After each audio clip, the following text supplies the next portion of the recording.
Kita mulai ya. Kita mulai dengan membaca basmalah bersama. Bismillahirrahmanirrahim. Ada berapa yang belum hadir?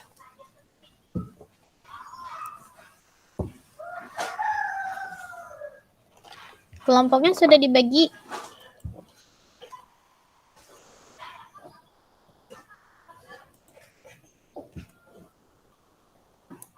Karimah, udah. Boleh di-share ke saya?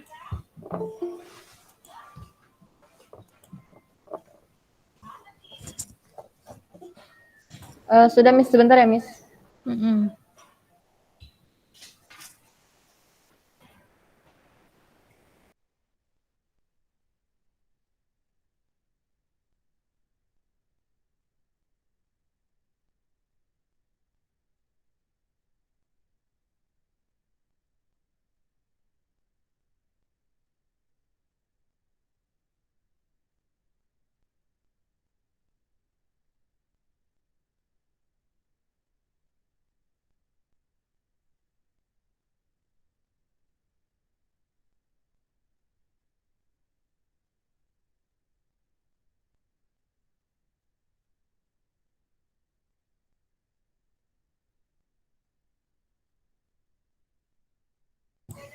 Sudah? Bisa di-share?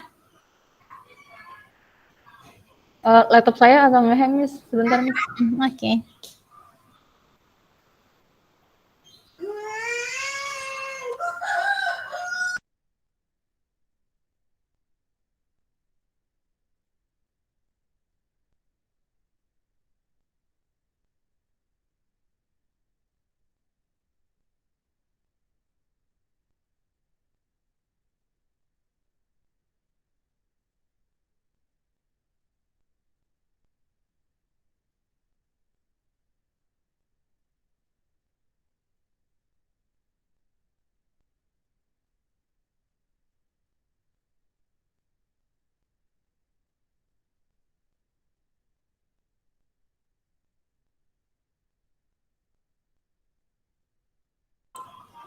Yang lain boleh sambil disiapkan SPSS-nya ya.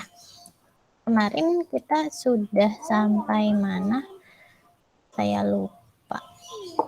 Jenis penelitian uji validitas sama reliabilitas sudah ya minggu lalu ya? Sudah, Miss. Sudah. Ada yang mau ditanyakan tidak? Sudah cukup jelas bagaimana langkah-langkah melakukan uji validitas dan reliabilitas?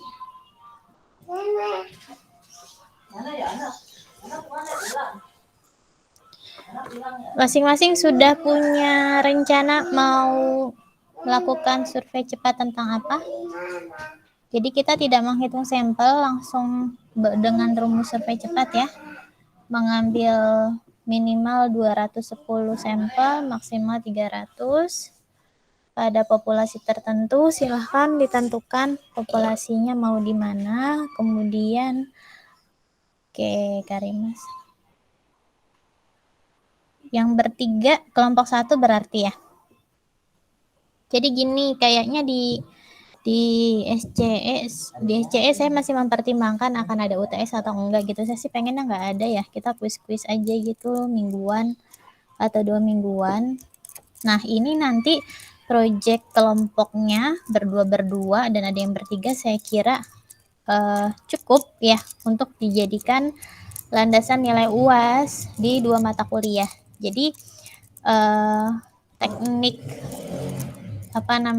penulisan, pengumpulan data dan lain-lain itu masuk ke dalam penilaian survei cepat ya. Desainnya kita pakai survei cepat, cuma nanti kamu outputnya sampai berbentuk manuskrip yang akan disubmit ke jurnal nasional terakreditasi ya, sehingga itu yang akan menjadi nilai UAS dari mata kuliah Anda TEPIT. Jadinya satu tugas jadi dua nilai ya, satu tugas dua nilai mata kuliah, karena kebetulan saya yang megang dua-duanya gitu ya.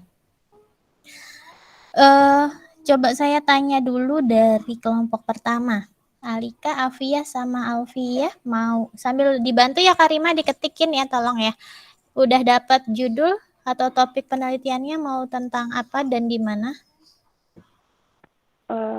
Iya, Miss.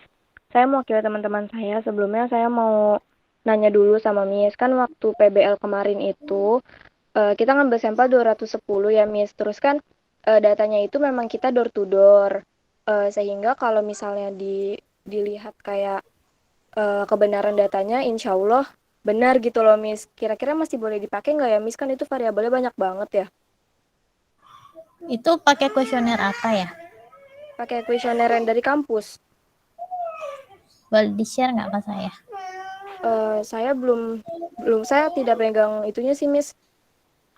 Belum belum megang yang soft copy-nya gitu. Waktu itu ada yang di print, terus udah gitu kan waktu itu masih satu kelompok itu berapa orang ya, 10 kalau nggak salah. Nah, terus saya cuma megang yang di printnya aja gitu. Nanti saya minta ke teman-teman yang lainnya, Miss. Ada data apa aja di sana? Maksudnya saya pengen lihat. Terus kamu mau ngangkat topik apa dari data hasil PBL kemarin itu? Kemarin itu ada tentang ASI, ada tentang BBLR, terus ada kalau nggak salah variabelnya tuh banyak gitu ya, Miss. Saya agak lupa kalau rinciannya apa aja gitu, tapi kayak ada lebih dari 20 variabel gitu. Nah, kalau misalnya nanti kita ngambil sekitar 2 atau 3 variabel aja boleh atau enggak ya, Miss? Landasannya apa kok dikit banget? Oh, ya Cuma ambil 2 variabel aja, landasannya apa? Kamu analisis kausalitas. Ini nih yang kadang-kadang saya masih sering nemuin ya, sampai yang ngerjain skripsi juga.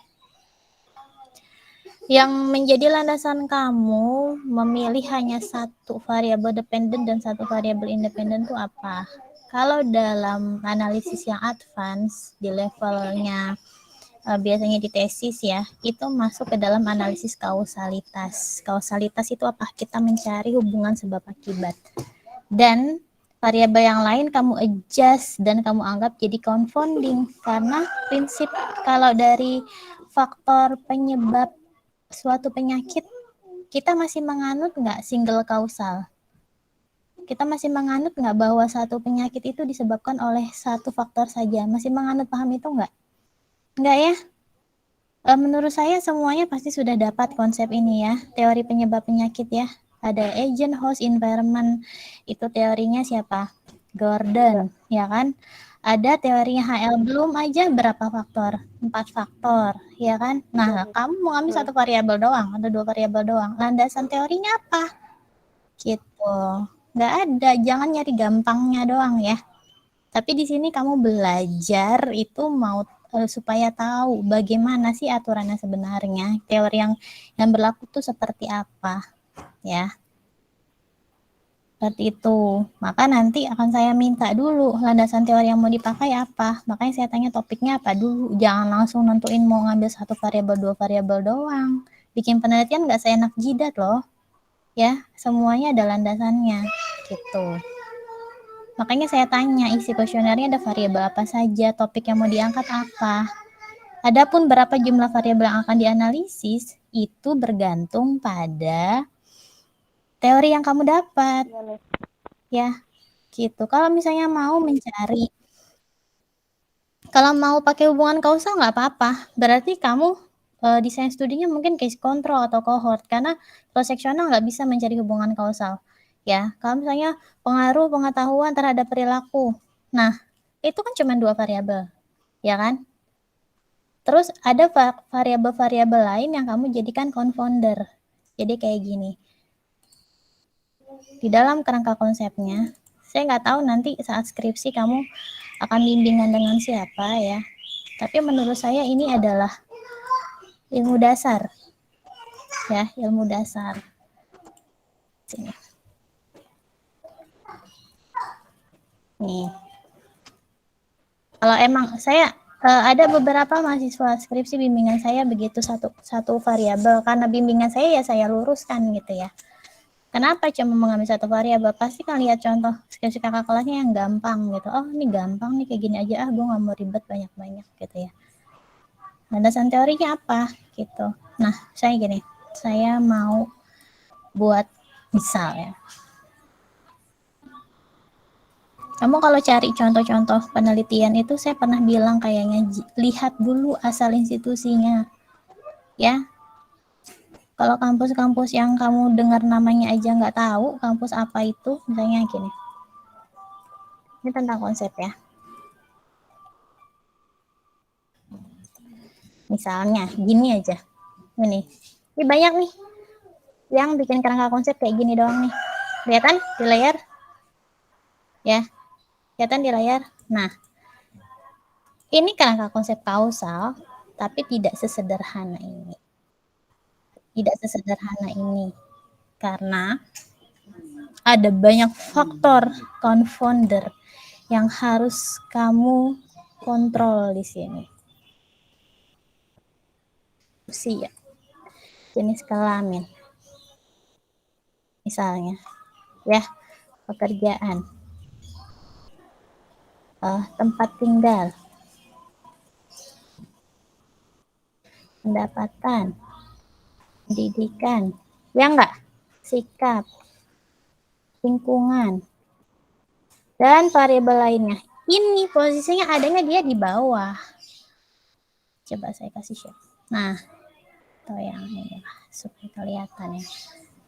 Ya, ini yang saya kasih tanda oranye. Ini kalau dalam konsep analisis multivariabel, kalau kamu mau begitu, saya nggak masalah. Tapi nanti kalau kakak konsep kayak gini nggak masalah. Berarti analisis kamu nanti kausal gitu ya, analisis kausal. Kemudian kamu mengontrol variabel lain yang menjadi confounder. Gini ntar gambarnya. Oh, gini. Ini landasan teorinya apa? Kamu yakin bahwa pengetahuan adalah faktor yang paling kuat yang mempengaruhi adanya mempengaruhi perilaku seorang untuk melakukan PHBS dengan baik atau tidak. Saya nggak tahu di Medlit sudah diajarin apa belum, tapi emang ini dalam pembentukan kerangka konsep, ya. Kerangka konsep itu kan melandasi variabel penelitian kamu kan, yang akan diteliti apa. Nah, kerangka besarnya itu yang ini, yang biru. Pengetahuan mempengaruhi perilaku PHBS. Tapi ada 8 atau lebih variabel lain yang juga kamu teliti, namun kamu kontrol sebagai confounder atau confounding. Confounding itu apa sih? Variabel perancu. Di suratnya saya belum buka suratnya. Variabel perancu. Oke. Kalau bentuknya seperti ini namanya kerangka konsep kausal. Biasanya desain studinya adalah case control atau cohort. Kenapa? Karena kalau cross sectional dia tidak bisa menguji hubungan sebab akibat, ya.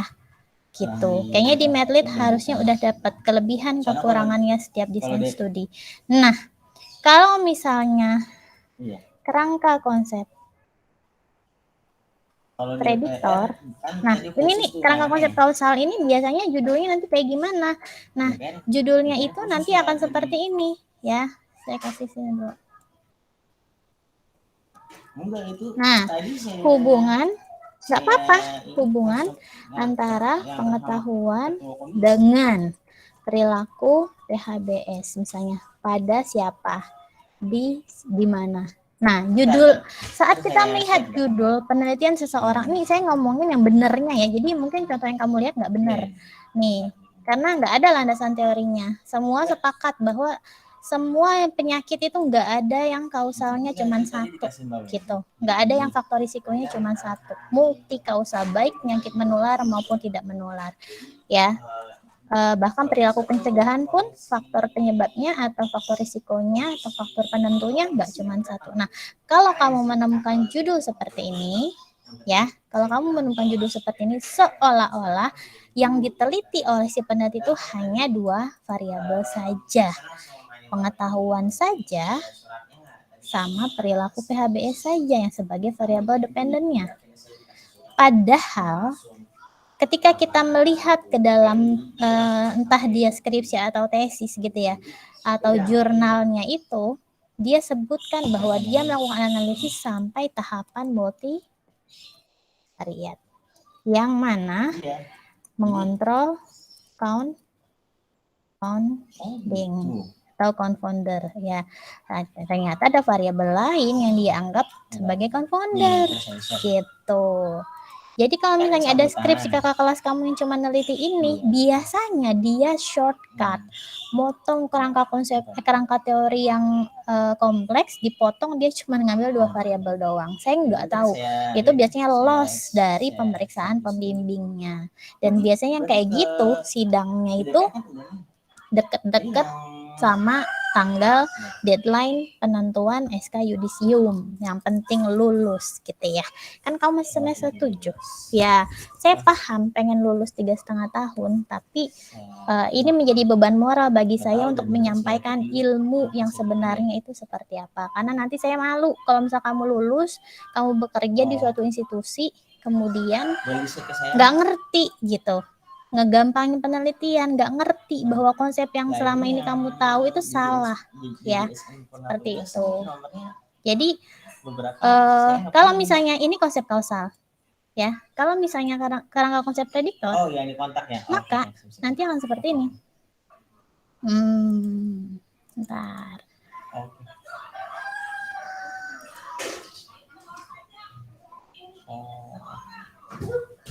Siap. Hati-hati Kak. Tadi pakai yang mana sih? Proses ya?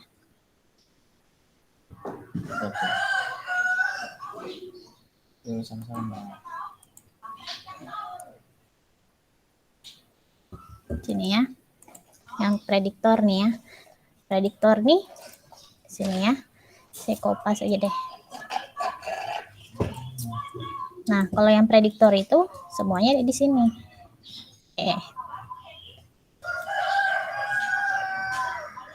Harap dia begini dulu.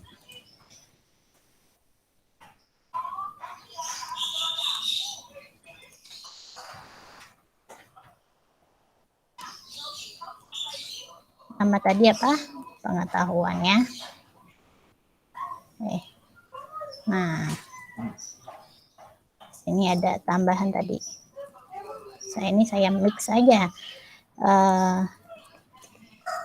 Misalnya begini. Nah, ini namanya kerangka konsep prediktor yang sering dilakukan oleh mahasiswa tingkat 1 ya, mahasiswa S1 yang mengerjakan skripsi. Ini jenis penelitian ini biasanya desain studinya bisa cross seksional ya, atau case control bisa.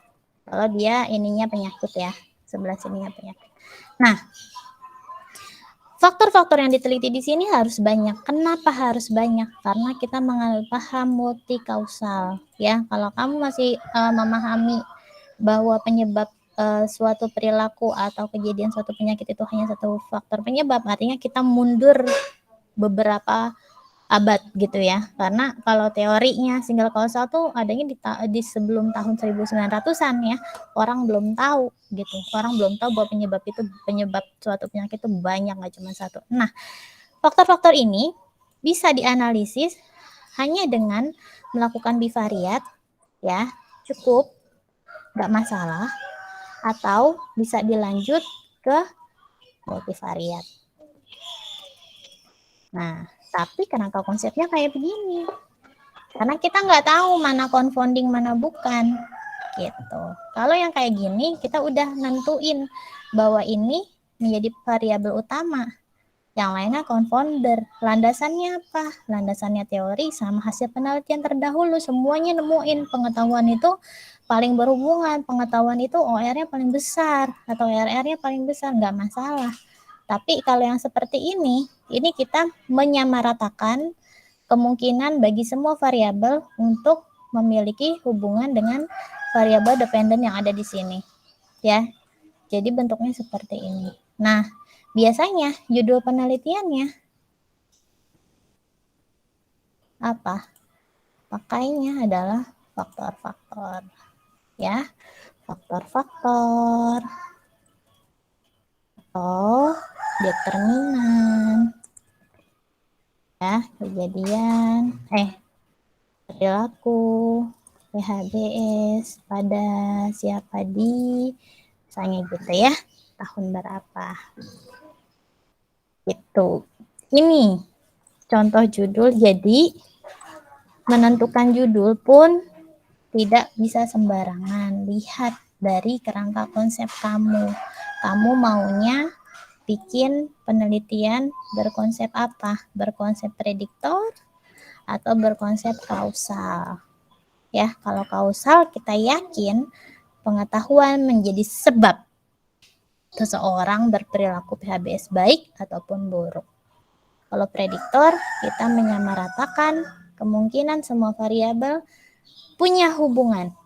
Punya hubungan saja belum tentu menjadi sebab akibat. Karena kita tidak tahu mana mendahului mana. Gitu ya. Asas temporalitinya harus dipahami. Begitu kira-kira. Ya. Ada yang mau ditanyakan nggak?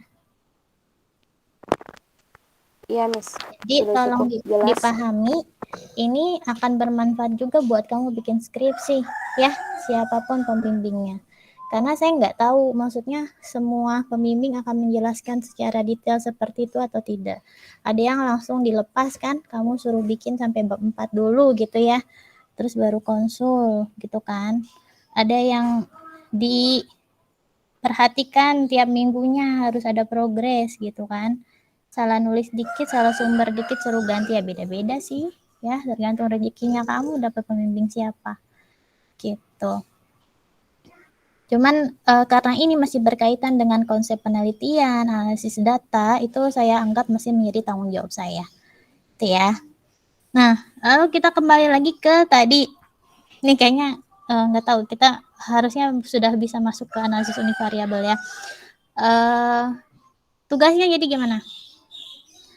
Ada yang sudah punya kuesioner, saya nggak masalah sih, saya nggak masalah kalau emang ternyata kamu sudah punya data waktu PBL, ya. Pertama, ini pembagian kelompoknya sudah sama dengan waktu PBL nggak? Maksudnya, kalau emang mau pakai data PBL, berarti teman satu kelompoknya yang kemarin satu kelompok waktu PBL juga atau tidak? Gitu. Karena kan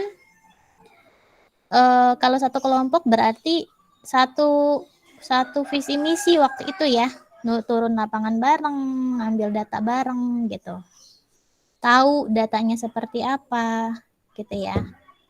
Kemudian hasil dari data yang dikumpulkan waktu PBL itu sudah pernah belum disajikan dalam bentuk laporan penelitian? Udah pernah belum, Alika?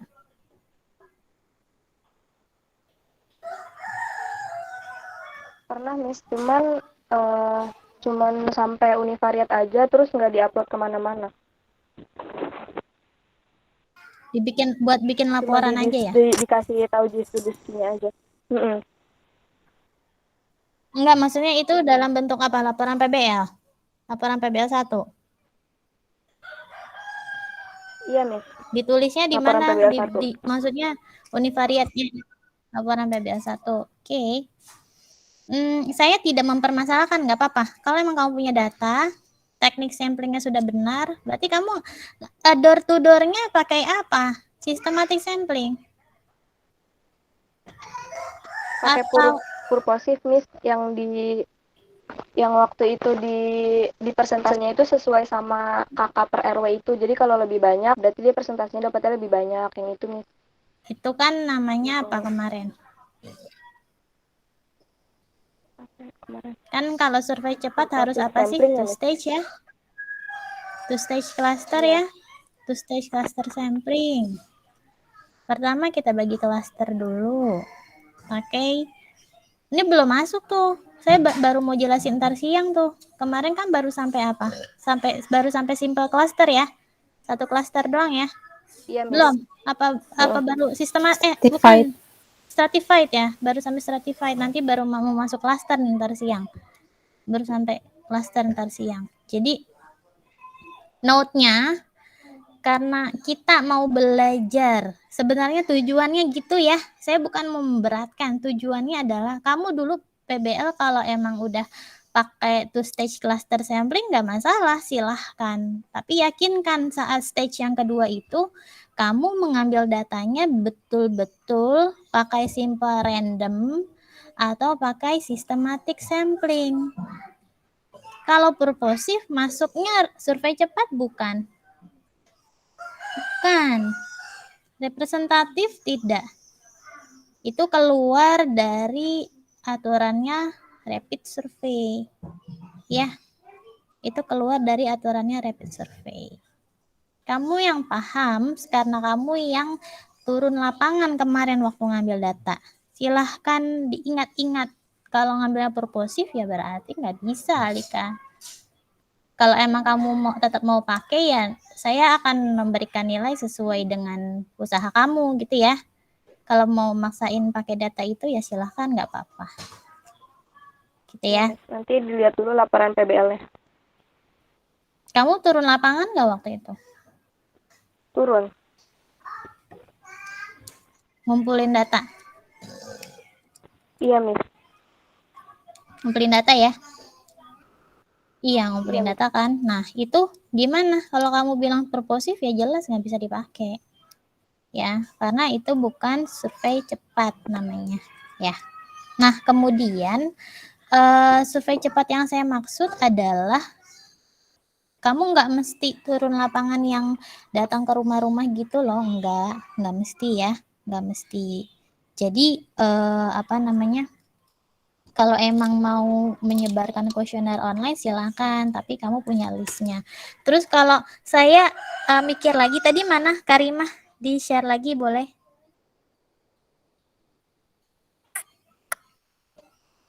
Karimah. List nama-nama. Iya, Miss. Putus-putus aja. Boleh Kenapa, Miss? di-share lagi silahkan Karimah. Tadi Oh. list nama-nama kelompoknya. Baik, Miss.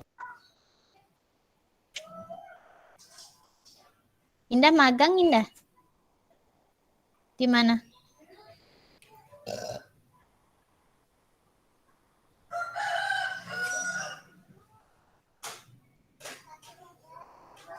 Nah.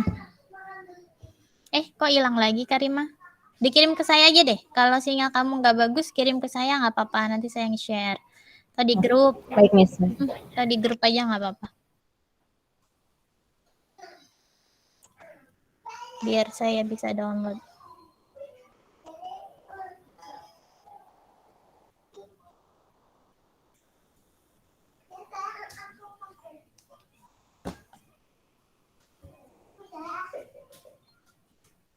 Saya sambil buka dulu. Ini udah mulai bikin skripsi belum kalian? Udah? Sebenarnya yang saya jadikan tugas ini nggak seberat skripsi ya, karena kamu nggak harus nulis lengkap semua bab 1 sampai bab 5, tapi manuskrip paling kan manuskrip isinya 8-10 halaman kan. Gitu, nggak banyak gitu. Tapi saya cuma minta dicari inti-intinya doang. Mana Karimah belum dikirim? Oke, udah masuk ya. Oke. Nah, tadi saya mempertimbangkan ini kita perkecil aja mungkin jumlah kelompoknya ya. Berdua berat nggak? Lumayan, Miss. Iya. Kita gabung aja deh. Kalau bertiga dibagi 23 ya? 23 apa 24 sih? Ini kok ada 25? 23. Ini kok orangnya ada 25, ada yang pakai 2 device. Hah? Alfia, Alika, Amira, Dewi, Elsha, Fahira, Hilda, Indah, Ismiatun, Lentera, Mega, Nabila, Nur Ramadan, Puspa, Putri. Nia keluar. Nia ada 2. Tadi laptopnya suaranya delay pakai Oke. HP. Nggak apa-apa Nia. Nggak usah takut. Sekarang udah sembuh Saya lagi. nanya doang. Saya nanya doang, nggak apa-apa Nia. Oke, 23 ya. Kalau 23 dibagi 3 berapa tuh? 8 ya? Tapi ada yang Miss, tapi ada yang berdua. 7 kalau bertiga. Karena kalau berempat nggak bisa kelihatan masing-masing kerjaannya ngapain gitu loh, maksud saya. Bertiga masih agak ringan nggak? Jadi kita bagi 7 kelompok nih. Kita bagi 7 kelompok. Ada yang bertiga, ada yang berempat, gimana? Oke nggak tuh? Jadi kan kalau misalnya 7, misal gini, saya share dulu ya. Ini kemarin kok nggak bisa sih? Bentar. kita belum masuk materi loh ini. Gimana dong? Ini Anda tuh harusnya 3 SKS kayak surveillance. Nggak tahu kenapa cuma 2 SKS. Mungkin karena mata kuliah peminatan ya. Udah ya. Nih ya. Kelihatan nggak di layar? Masih loading? Nah ini kan Alika, Afia sama Alfia udah. Ini kemarin baginya gimana? Milih apa dikocok? Milih. Nah saya takut nanti ada konflik, silakan dipilih aja. Misal ini kan kalau saya misal aja dulu ya. Misal Sally, misal nih Sally dipindah ke Zahro misalnya ya. Kemudian Zahro gabung sama sini. Saya cuma mau lihat dulu nih cukup nggak jumlah kelompoknya. Ini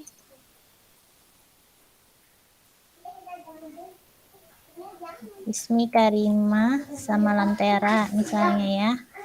Kemudian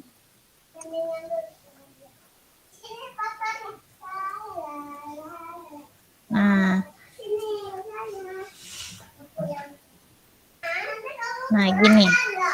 Jadi ada yang 4, 2 kelompok 4. Karena kalau berdua berat ya. Oh, oke. Nah, gini nih. Jadi Itu kan terkait MPR itu kita kan emang mereka itu bikin lembaga yang sifatnya 7 kelompok nggak hadir aja. tiap hari ya, dan itu gabungan antara DPD dan DPR. Itu gimana tuh? Misalnya gini. Berarti DPR dapat pensiunan lagi dan dari 2, MPR. 3, Gitu kan? 4, 5, 6, 7. Jadi kelompok 6 sama kelompok 7 pimpinan MPR. berempat. Pimpinan MPR Gimana nih? tuh bisa deh. Kalau begini lumayan ringan nggak? Iya, udah aja. Iya, Miss.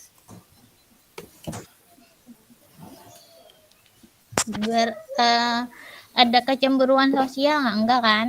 Bertiga, beda satu orang doang ini gitu. Kalian bertiga. Ini saya nggak tahu nih pembagiannya. Saya tadi ngekat aja ya. Nanti kalau mau dipindah-pindah tukar-tukaran nggak apa-apa lah, silahkan gitu ya. Jadi nanti di sini ini berempat, ini berempat, ini berlima. Nah, yang ini tadi Alika, jadi kira-kira mau ngambil apa? Ntar saya skip dulu deh. Kelompok 2 dulu deh, Rina, Puspa sama Rina sama Puspa ya tadi ya. Kira-kira mau tentang apa tuh? Baru nentuin topiknya aja sih, Miss. Apa tuh? Antara HIV sama stres. HIV dengan stres. Maksudnya ini dependennya ya? Enggak, Miss. Maksudnya topiknya tuh masih ada 2 yang kepikiran. Atau. Nah, kalau kuesioner stres ya, itu dia pertanyaannya agak banyak. Ya, bisa buat satu variabel stres aja tuh bisa 30 soal. Ingat, survei cepat itu ya, jumlah kuesionernya, item pertanyaannya berapa? 20 sampai 30 pertanyaan saja. Jadi jangan menyulitkan gitu. Lebih baik variabel kamu banyak, tapi setiap pertanyaan yang mewakili variabel tersebut cukup 1 atau 2 atau 3 pertanyaan saja gitu. Ya, dibandingkan kamu ngukur satu variabel yang pertanyaannya sampai 30. Nanti compute-nya yang agak ribet gitu. Terus juga responden membutuhkan waktu lebih lama untuk mengisi ya kan.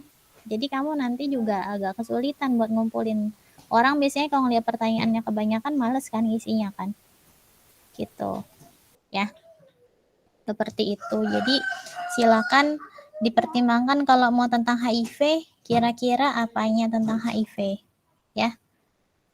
Karena kalau HIV ini kan kalau ditanya ke masyarakat umum, dia agak kecil kemungkinannya, kecuali kamu nanyanya ke rumah bordil gitu ya, atau ke kelompok penasun yang emang risiko tinggi gitu kan, tapi agak sulit kan. Agak sulit nyarinya kan, nyari sampelnya gitu ya. Jadi silakan dipertimbangkan lagi Ya, Puspa, kira-kira gini, kalau kita mau nentuin topik, kita harus udah kebayang sasaran subjeknya siapa. Gitu. Ini ada yang tempat tinggalnya berdekatan nggak? Kalau sama Sally deket sih, Miss. Puspa sama Sally deket. Iya. Oke. Itu siapa ya? Puspa sama Sally deketan. Kalau misalnya di lingkungan rumah, bisa nggak? Misalnya 1 RT gitu, atau 2 RT, atau 1 RW. Silakan aja di ini ya. Misalnya kamu mau survei apanya nih? Bisa nyontoh dari kuesioner Riskesda. Saya kayaknya sempat punya, bentar ya.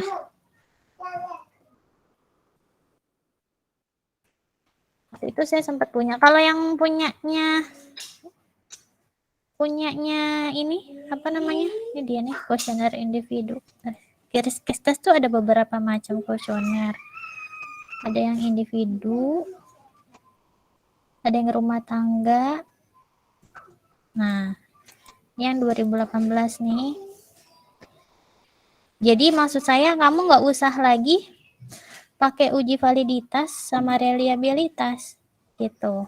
Terus kamu cari nih variabel mana kira-kira yang bisa dijadikan variabel dependen. Ya, saya share ke grup ya. Ini saya baru kasih 1. Jadi nggak usah ngambil dari skripsi orang, karena takutnya juga kualitas pertanyaannya nggak bagus. Kalau misalnya kamu mau nanya-nanya tentang COVID, itu ada tuh surveinya UNICEF tentang COVID, ntar saya kasih. Ini contoh-contoh kuesioner. Ya, silakan mungkin 1 mingguan lagi deh buat ngobrol-ngobrol sama kelompok ya. Sekalian cari kerangka teorinya. Ntar kalau kerangka teorinya udah ajek gitu ya, udah cocok, saya bilang udah oke, ya udah silakan kamu langsung bukan hitung sampel, nentuin two stage cluster samplingnya ya, langsung nentuin two stage cluster sampling. Kemudian punya list, udah pasti populasi sampelnya siapa, langsung sebar kuesioner. Jadi nyebar kuesioner 2 minggu sampai 3 minggu ya. Silahkan nyebar kuesioner 2 minggu sampai 3 minggu. Nanti kalau udah kekumpul datanya baru sambil sih 2 minggu 3 minggu itu sambil nyusun dari pendahuluan metode ya. Kalau udah pendahuluan metode selesai, udah saya ngumpulin data, baru dilanjut nulis bagian hasil dan pembahasan, dan itu bikinnya pun dengan panduan saya gitu ya. Jadinya saat ada sesi Andat ini kita praktik sambil teman-teman juga boleh berkonsultasi tentang tugasnya. Jelas ya? Dan itu deadline-nya kapan? Deadline finishing papernya itu sampai tanggal UAS. Jadi Januari. Ya, jadi Januari. Tapi paper. Outputnya paper. Cuman tadi yang udah ada di grup ya, saya udah share contoh kuesioner. Kalau yang misalnya kuesioner PHBS COVID itu ada di buku pedomannya. Taruh, saya tuh sempat punya deh pedoman.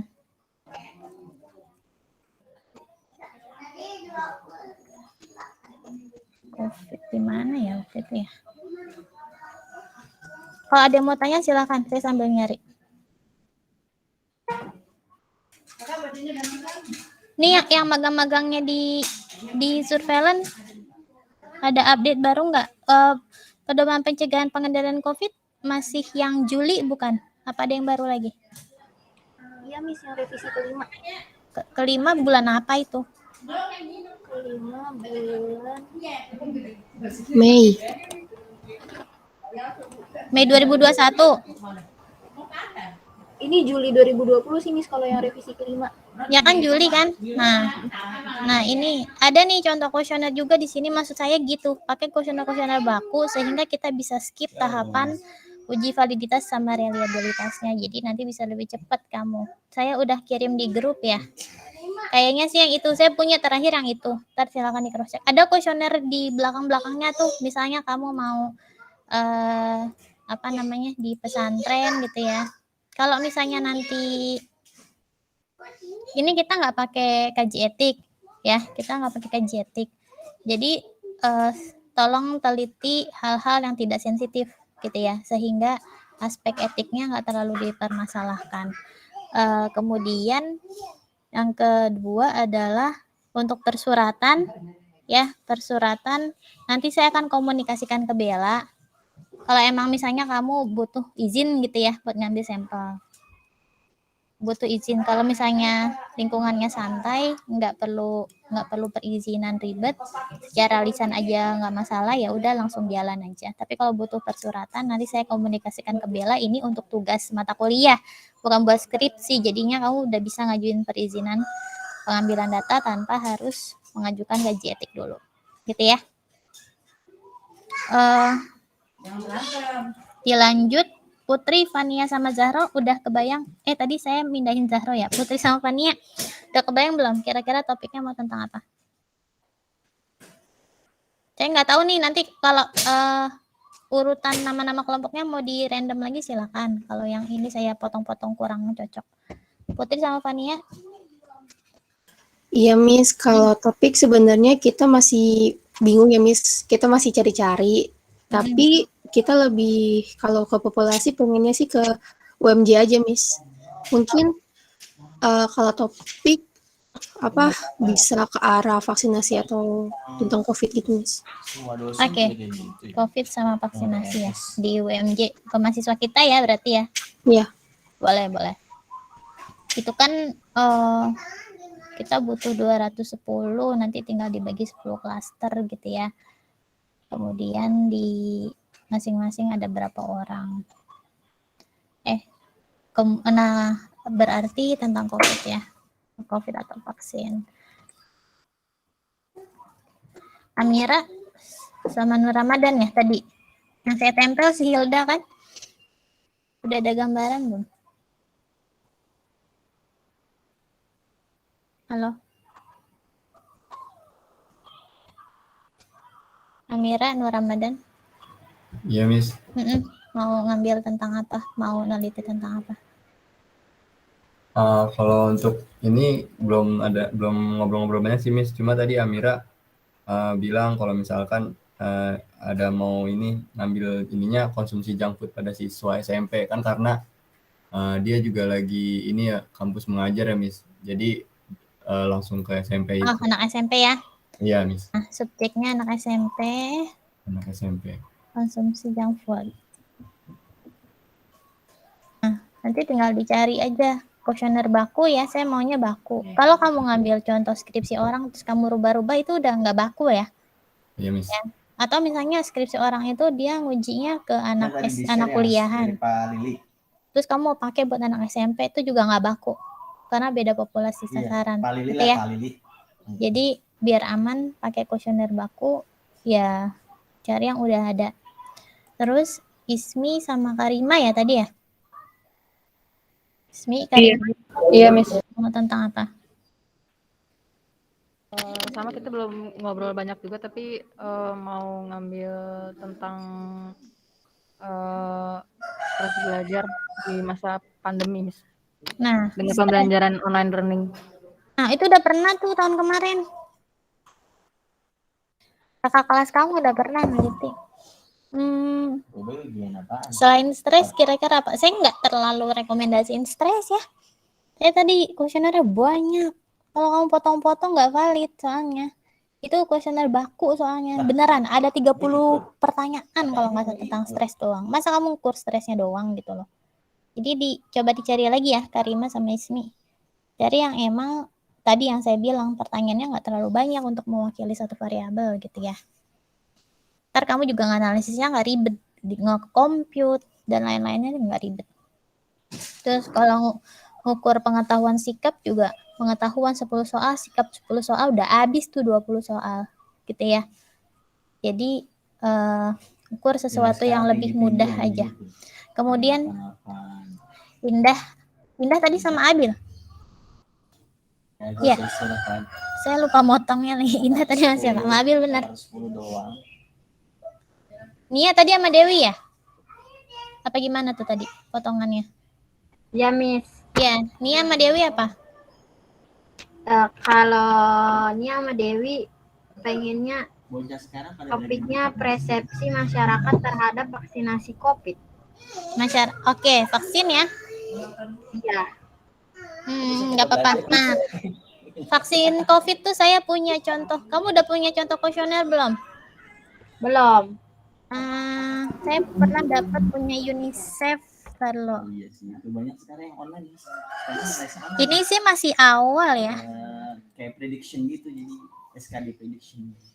Ini bentar lo.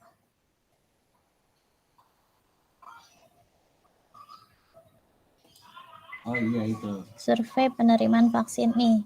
Saya kasih nih ke kamu. Karena katanya ada, Miss kok dapat gampang banget nyarinya gimana gitu. Ada yang belum menguasai teknik kata kunci di Google. Nih, tuh isinya kuesioner semua tuh. Silakan dilihat-lihat ya. Enak tuh udah saya kasih. Silakan dilihat-lihat yang cocok. Dan nggak perlu diambil semua. Maksudnya Maaf, masih gelap, Miss. Masih buram. sekarang Itu Word.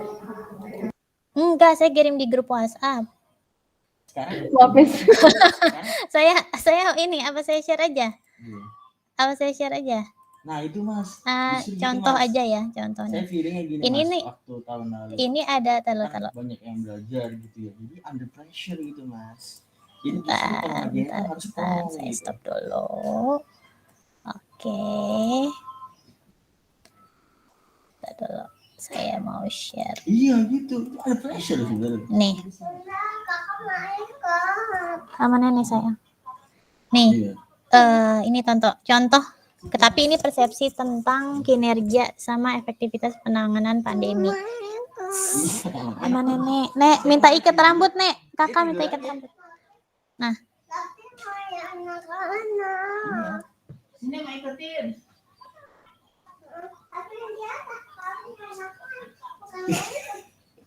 Nih. Ini kuesioner nih. Iya. Data responden, pengetahuan. Lihat aja yang soalnya nggak terlalu banyak nih. Jadi gini, maksud saya nggak usah semua. Ini kan satu variabel nih, pengetahuan. Perlu nggak gitu ya? Terus persepsi terhadap risiko. Ada berapa pertanyaan? Persepsi terhadap kebijakan. Kalau persepsi, terus kamu mau lihat persepsinya terhadap masing-masing, itu silahkan. Ini kan tanggung jawab dalam menghadapi COVID. Ini contoh yang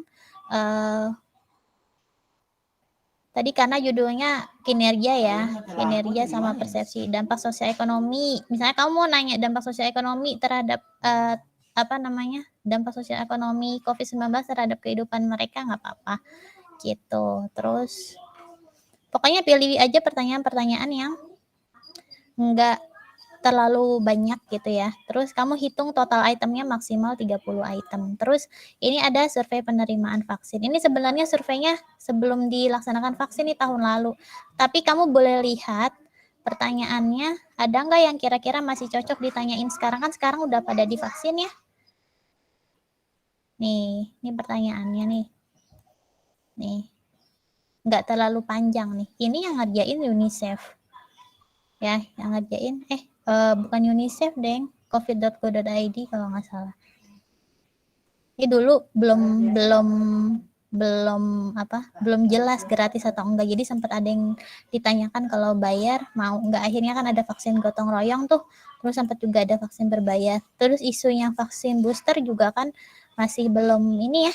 Boleh kamu mau survei cepat, pertanyaan ini ditiru gitu ya, tapi konteksnya diganti menjadi vaksin booster. Misalnya akan ada vaksin booster gitu kan, bersedia nggak kalau bayar gitu. Karena kan konteksnya sama ya, itu nggak apa-apa ya, silakan kayak gitu. Terus kalau yang kuesioneris CASDES dia lebih kompleks, silakan dibaca aja dan ambil potongannya aja gitu ya. Kemudian Indah sama Abil mau tentang apa?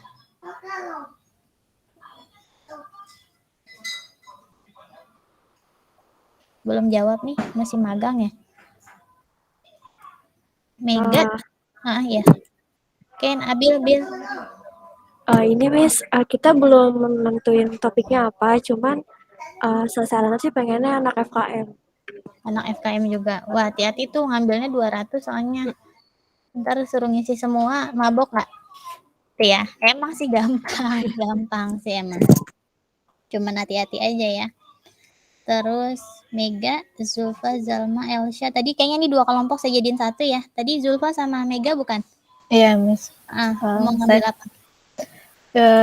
ngambil aktivitas fisik. Tapi ini sekalian nanya-nanya juga ya, Miss. Takut salah persepsi. Sebenarnya udah cukup lengkap ya kalau misalkan saya sama Mega. Memang kerangka teorinya belum ya, malah kerangka konsep yang ada. Nah, karena kan ini survei cepat ya, jadi bentuknya deskriptif kan ya, Miss ya?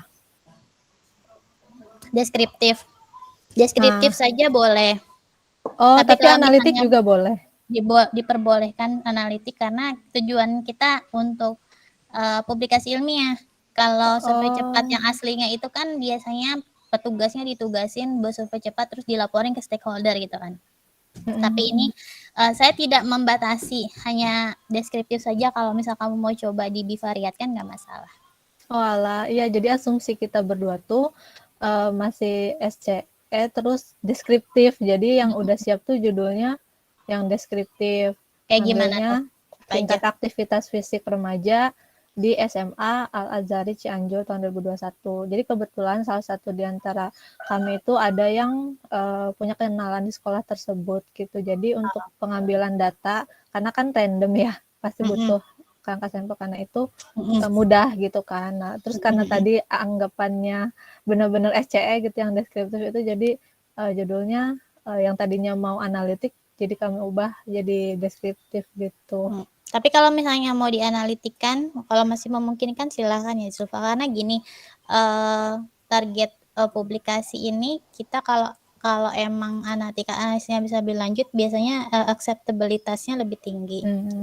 Ya lebih jurnal lebih banyak mau gitu nerima. Tapi kalau cuma deskriptif biasanya mungkin ada jurnal tapi yang belum terakreditasi yang mau nerima gitu. Iya sih, Miss, kayak gitu. Terus oh iya, kalau misalkan nanti analitik nih kan berarti ada berapa variabel. Nah, kalau misalkan ternyata per variabel kan saya juga ngambil aktivitas fisik dari Skesdas ya, kuesionernya. Nah, itu kan cuma sedikit ya, Miss. Kalau misalkan kayak per variabel tuh cuma berapa ya? Pertanyaannya tuh kalau nggak salah cuma 5 ya? Enggak. Ya 5, pokoknya kurang dari 10 deh, Miss. Itu nggak apa-apa ya? Nggak apa-apa, tapi berarti kurang dari 10 variabel maksudnya Zulfa? Iya, untuk satu variabel pertanyaannya tuh cuma kurang dari 10. Nanti di total aja gitu, jangan sampai lebih dari 30 gitu. Kalau lebih dikit mungkin 31, 32 nggak apa-apa gitu ya, tapi jangan sampai 35 atau menjelang 40 tuh kebanyakan total pertanyaan. Jadi nanti dicari dulu kerangka teorinya ya, teori yang berkaitan sama variabel dependen kamu tuh apa kira-kira. Nah, kamu pilih variabel-variabel yang memang dalam kuesioner contoh tuh udah ada pertanyaannya gitu ya, dan lebih memungkinkan untuk diambil datanya gitu ya. Misalnya kalau ada yang perlu ada pengukuran yang agak sulit, nggak usah misalnya ukur berat badan, tinggi badan lagi misalnya, atau ngukur kadar gula darah, itu kan agak repot ya, itu nggak usah gitu. Jadi ambil yang sederhana aja. Terus kalau misalkan kan tadi pertanyaannya tuh 20-30 item. Nah, berarti itu emang udah total dari semua variabel yang kita ambil gitu ya, Miss ya? Selain identitas ya. Oh, selain identitas. Identitas kan nggak butuh waktu lama buat ngerjain kan, orang nggak mikir gitu ya. Cuma nama, usia, jenis kelamin, pekerjaan gitu-gitu nggak. Itu di luar. Jadi maksudnya kalau ada variabel tambahan karakteristik masih possible buat dimasukin gitu ya. Ntar dulu deh, saya kayak takut salah paham. Kan ini variabelnya tuh aktivitas fisik. Dia tuh kan nanyain tentang jenis, frekuensi, sama durasi. Itu tetap masuk satu variabel kan apa gimana? Nah, kamu cari deh yang menjelaskan tentang aktivitas fisik. Kalau emang mau dependennya dulu apa ya. Karena kalau si aktivitas fisik ini dijadikan variabel dependen, nanti dia kategorinya seperti apa? Aktif sama kurang aktif misalnya. Iya. Kan hitungannya banyak tuh, ya kan? Artinya banyak variabel, banyak pertanyaan yang akan dikomput menjadi variabel aktivitas fisik. gitu kan. Tapi kalau misalnya kamu mau neliti aktivitas fisiknya sebagai variabel independen, kemudian dependennya variabel lain, nah dari bagian aktivitas fisik ini kamu bisa bagi 3 tadi yang berdasarkan kategori tadi, ada durasi misalnya ya, jenisnya gitu, terus itu dibedakan saja. Oh, dibedain. Jadi jatuhnya jadi 3 gitu ya, Kak Miss? Iya, itu untuk aspek aktivitas fisiknya ya kan, Oh, tapi untuk aspek.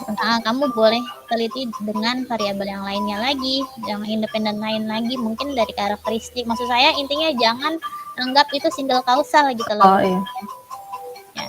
Oke, Miss. Oke, itu aja sih dari kita paling tadi ya, karena ternyata bisa analitik mungkin diupayakan analitik itu. Aja. Karena Sama kan nyari kalian kan. iya, sama Saya nyari biar kerangka sekalian, teorinya. iya betul, sekalian latihan interpretasi ya. Supaya nanti Iya. saat kamu beneran udah skripsi gitu udah lancar. Jadi harapan saya nih menjelang UTS ini kita udah selesai nih sampai bivariat. Multivariatnya nanti tambahan aja sambil jalan. Jadinya menunjang skripsi kamu juga gitu. Pengennya saya begitu. Terus Miss kayak kerangka teori nih ya Miss. Itu gimana gitu loh Miss, maksudnya nyarinya gitu loh. Kan banyak ya teori itu. Ya gitu lah Miss, gimana carinya kayak kuesioner gitu, gimana carinya? Maksudnya gimana sih Zalfa? Gimana cara nyari kerangka teori gitu? Makanya tentuin dulu variabel dependennya apa. Oh, tentuin variabel dependennya dulu, terus nanti gitu ya. Nanti misalnya kamu mau remaja di SMA nih biasanya masalahnya apa? Biasanya kalau remaja sih kalau nggak gizi ya gizi sih, kalau nggak Kespro. Gizi sama Kespro. Kalau yang kaitan sama aktivitas fisik kan lebih ke gizi ya. Berarti kan kamu ngukur BBTB, masalah nggak ngukur BBTB? Perlu buat timbangan sama apa? Mikrotoa. Ya kan? Sekarang nggak mungkin ditanya doang kamu badannya berapa, tinggi badannya berapa, kan tuh nggak valid. Gitu. Iya. Kalau Kespro atau yang lainnya yang bisa diukur apa misalnya ya. Pokoknya jangan yang memberatkan. Kalau anak SMA itu faktor-faktor yang menjadi faktor risiko kemudian diteliti juga nggak apa-apa, karena tahapannya kan suatu penyakit itu kan nggak langsung ya. Dia kan ada tahapan variabel antara kan, misalnya kayak obesitas gitu ya. Obesitas ini kan dari IMT ya diukurnya ya. Nah, kalau kamu outputnya mau status gizi gitu kan, obesitas sama normal, ini kan di sini pasti ada faktor lain ya. Misalnya di sini kan asupan nutrisi kan sebenarnya yang menyebabkan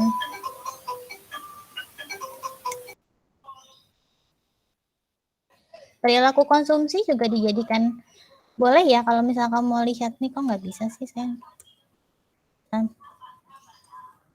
pola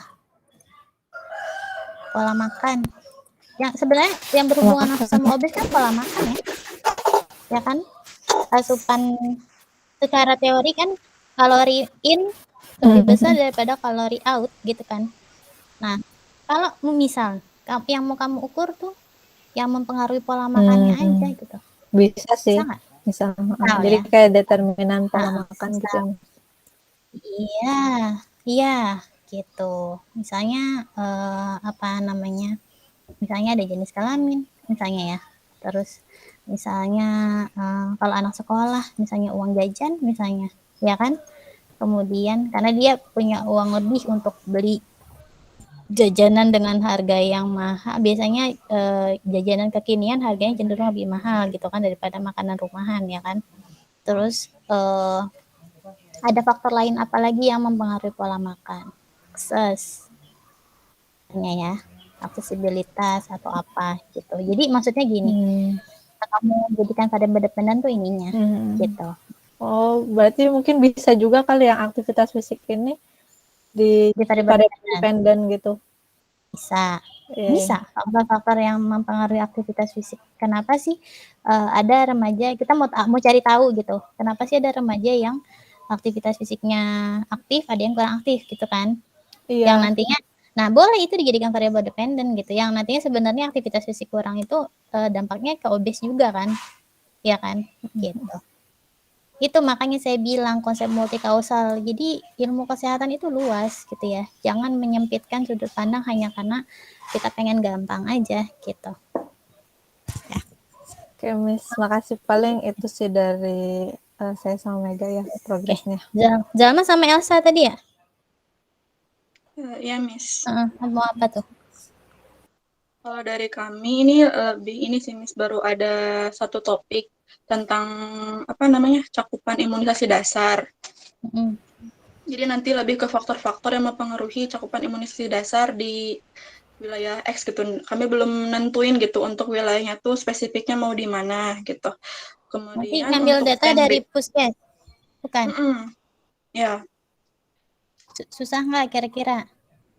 Ya, Kalau di DKI nih, saya pertimbangannya di situ sih, Miss. ngomongin perizinan ya. Kalau di DKI itu agak susah karena PTSP dia bertingkat tuh izinnya tuh. Ngurusin perizinan bisa sebulan. Kalau di DKI gitu ya. Nah, kalau di daerah lain mungkin lebih sederhana mungkin ya, bisa langsung ke puskesnya gitu kan. Atau kalau Tangsel saya nggak tahu deh. Kamu mau di mana rencananya? Belum itu sih, Miss. Untuk kalau puskesmas udah ada sih puskesmas yang kemarin tempat magang aja, tapi belum pasti juga gitu mau di situ. Terus adapun gitu plan B-nya itu baru bisa aja gitu, Miss. Di sini populasinya mau di MTS itu ya apa ibunya Elsa, cuman masih bingung Ibu Elsa itunya itu di Miss topik. Fajar. Elsa kenapa Elsa?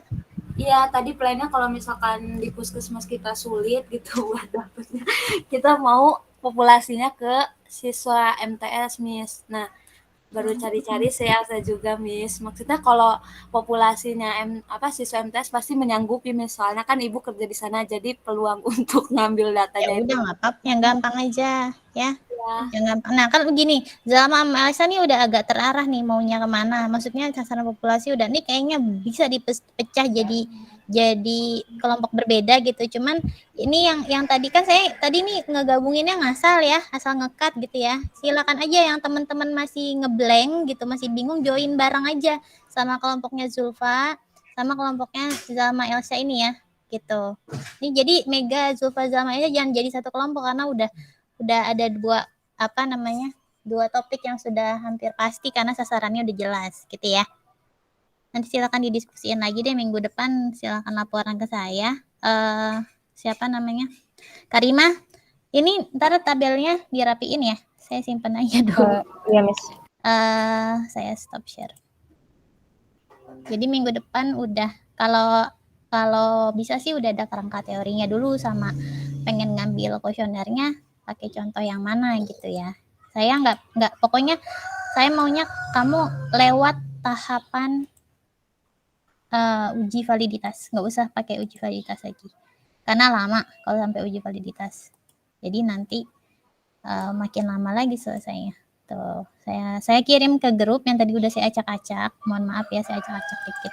Terus silakan ini aja didiskusiin. Teman-teman yang udah ada topik boleh ajak anggota yang lain buat join gitu ya. Kalau yang tadi, kalau ada satu kelompok yang bertiga terus tiga-tiganya masih ngeblank, mendingan gabung sama yang sudah jelas rencananya apa.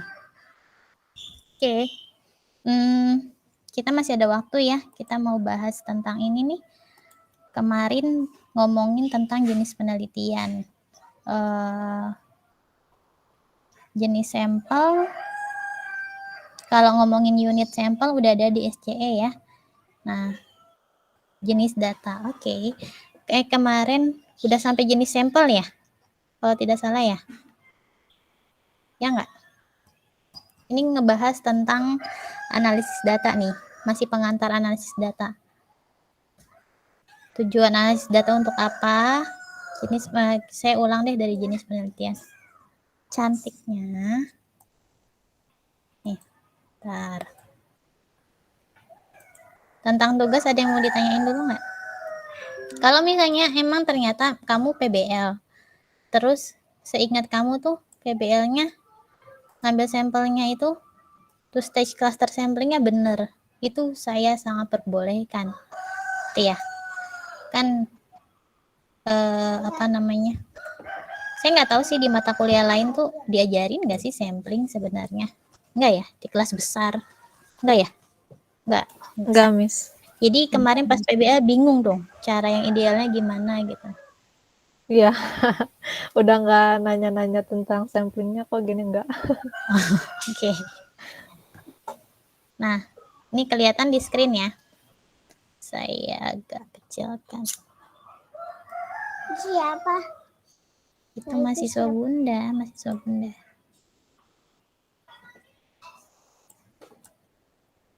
Oke. Wajah-wajah yang lainnya nggak kelihatan nih. Kameranya emang nggak nyala ya. Nah, jenis penelitian ya seperti yang kita sudah ketahui itu yang minggu lalu saya jelasin ya, kuantitatif, kualitatif udah ya. Kayaknya udah. Saya coba mau review dikit deh. Saya mau tanya ke beberapa orang di sini. Nur Ramadan. Iya, Miss. Suara kamu agak jauh nih. Kalau penelitian kuantitatif itu ada berapa macam desainnya? Kuantitatif. Kalau pimpinannya gimana, Pak? Pimpinan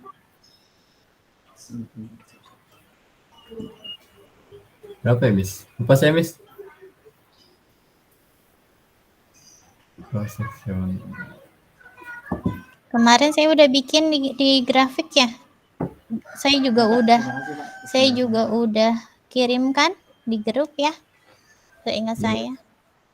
Dibaca nggak tuh? Masa Ada pakai 2, kuis Miss. juga? Anda pakai kuis juga buang-buang waktu nanti. Ada Ada 2, apa aja Miss. Nur Ramadan? Deskriptif sama analitik, Miss. Deskriptif sama analitik. Oke. Puspa, deskriptif apa aja yang termasuk deskriptif? Desainnya gitu ya, Miss ya? Yang termasuk deskriptif itu ada cross-sectional, terus ada case control. Emang deskriptif case control? Ya bukan, Miss. Itu yang individu itu yang serial case kayak gitu ya, Miss ya? Time series. Time series. Case series. Time series tuh bukan masuknya desain studi loh. Tapi maksudnya desain studi sih, tapi dia apa ya? Masuk analitik juga kalau time series sih saya ingat saya ya. Karena ada disertasi itu time series dan dia analitik. Karena dia analisisnya sampai multivariat, tapi dia menganalisis setiap tahun gitu, time series. Ada yang bisa melengkapi nggak? Bil, deskriptif apa Bil? Ya, Miss. Yang masuk deskriptif desainnya apa aja, Bil? Kamu magang ya, Bil? Iya, Miss. Oke. Case report, case series, time series, cross-sectional. Oke, case report, case series. Time seriesnya boleh dihapus aja ya, karena time series itu lebih kepada waktu apa ya, cara menganalisis gitu. Kalau time series, kan saya sempat baca beberapa bahkan disertasi orang itu dia time series, dia menganalisis setiap urutan waktu, tapi di setiap waktu itu dia analisis dari tahun 2010 misalnya sampai 2020, 10 tahun gitu ya. Nah, tapi di setiap tahun itu dia analisisnya sampai multivariat gitu. Dia bandingin, jadi ada 3 model atau 10 model multivariat. Itu kan jadinya masuknya analitik kan? Ya. Jadi time series yang dimaksud di sini apa ya? Maknanya bisa ambigu. Jadi biasanya di deskriptif tuh yang masuk adalah case report, case series, dan cross-sectional gitu ya. Kemudian kalau yang analitik apa ya? Ada desain studi apa saja ya? Fania? Ya, Miss. Analitik ada observasional sama eksperimental. Oke, kalau yang observasional ada apa saja? Zalma? Salma. Ada ya saya Miss, ya kan? Ada Observasional dan cohort, cohort, ada case control, terus case control, cross sectional juga. masuk. Oke. Kemudian kalau yang eksperimental, Fahira? Ada yang pre-eksperimental, terus yang kuisi eksperimental sama true eksperimental bukan Miss?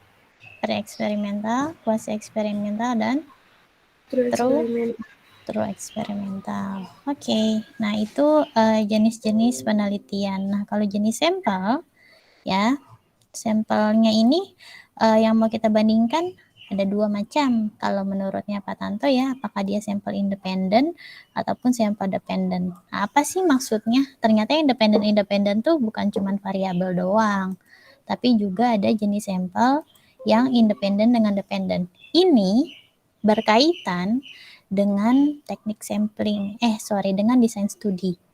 Jadi, kalau desain studi kita eksperimental, biasanya kita akan membandingkan satu kelompok yang sama atau dua kelompok pada sebelum dan sesudah perlakuan, ya kan? Ya, misalnya kita mau menguji keefektifan pemberian tablet tambah darah pada ibu hamil. Nah, yang kita teliti itu si ibu hamil. Tapi si ibu hamil nih pertama kita ukur HB-nya sebelum diberikan tablet tambah darah. Ternyata rata-rata HB-nya tuh 10,5 misalnya mgdl. Nah, kemudian kita beri tablet tambah darah selama 1 bulan berturut-turut misalnya ya. 30 butir tablet tambah darah selama 1 bulan berturut-turut, kita pantau mereka minum sampai habis. Kemudian di bulan berikutnya kita ukur lagi HB-nya. Yang diukur adalah ibu yang sama, ya kan? Nah, disebut sampel dependent gitu. Karena yang diukur adalah sampel yang sama, diukur 2 kali. Ya. Kalau independen, kedua kelompok sampel tidak berkaitan. Jadi kalau independen tuh biasanya diukur 2 kali, sebelum, sesudah. Nanti berkaitan juga dengan jenis ujinya. Ya, kalau yang eksperimental seperti tadi, sebelum dan sesudah intervensi gitu ya, pemberian tablet tambah darah, maka nanti ujinya kalau variabel outcome-nya atau variabel dependennya adalah numerik jenisnya, datanya, kan kalau HB numerik ya. Oke, kalau HB itu numerik, maka kita akan menguji dengan uji T dependent. Gitu.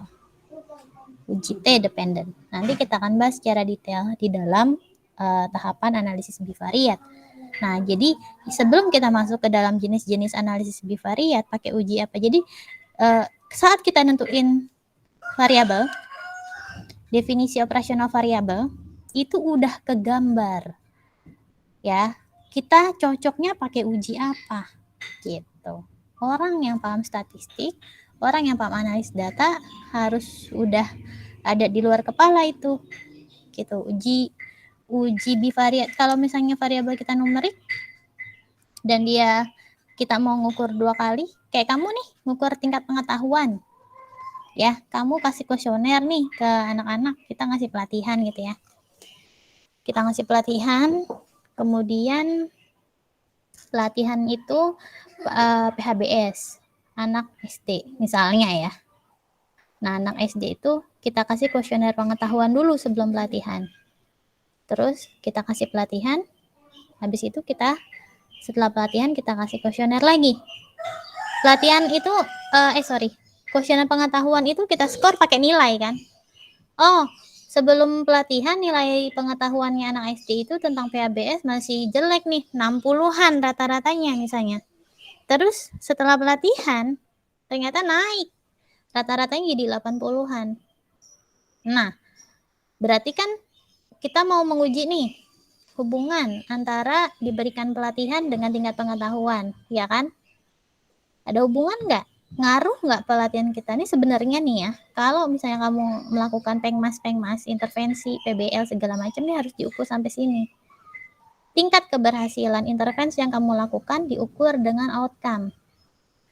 Ada tidak perubahan skor pengetahuan yang terjadi pada anak-anak yang kita kasih pelatihan tentang PHBS? Kalau ada nilai rata-ratanya berubah, kita uji pakai uji apa? Nah, ini sampel anak-anak SD yang kita ambil ini disebutnya sampel dependent karena saling bergantung, gitu ya. Dia diuji 2 kali, maka ujinya pakai uji T, gitu. Kalau misalnya kita mau melakukan analisis yang non eksperimental, cross-seksional, kelompok merokok tidak merokok, itu namanya sampel independent. Karena masing-masing kelompok tidak saling berhubungan, tidak saling bergantung. Dan biasanya masing-masing hanya diukur 1 kali. Jelas ya? Ya, jadi definisi jenis sampel itu, sampel kamu dependen apa independen. Jadi yang bermakna dependen independen enggak cuman variabel, tapi juga jenis sampel. Gitu ya.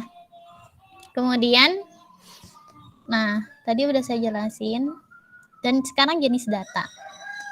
Nah, jenis data yang kemarin kita belajar ada skala pengukuran data ya. Interval, ordinal, nominal, dan rasio. Apakah dia masuknya data kategori? Apakah dia masuknya data numerik? Kategoriknya berapa variabel? Berapa kategori? 2 atau 3 atau lebih gitu. Nah, jenis data itu atau jenis variabel itu nanti mempengaruhi cara kita menganalisis data. Misalnya kita mau analisis univariabel. Kalau kita punya data tentang pengetahuan siswa SD tadi yang kita kasih pelatihan PHBS. Nah, siswa SD tadi pengetahuannya kan pakai angka ya, nilai ya. Ada yang cuma, misal kamu ngasih 10 soal, dia cuma benar 5, nilainya 50 gitu kan.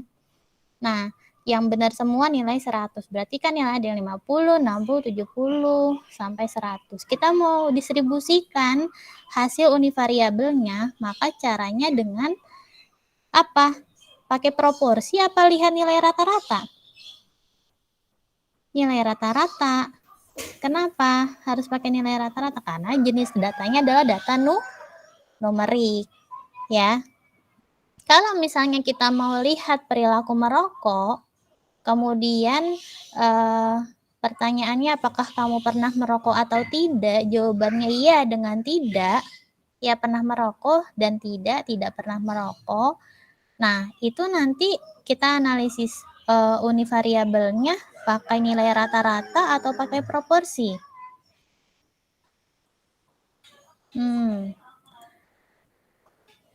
Siap. Proporsi. Kenapa pakai proporsi? Dewi. Kenapa pakai proporsi? Ada Dewi nggak? Iya, Miss. Ya, kenapa pakai proporsi?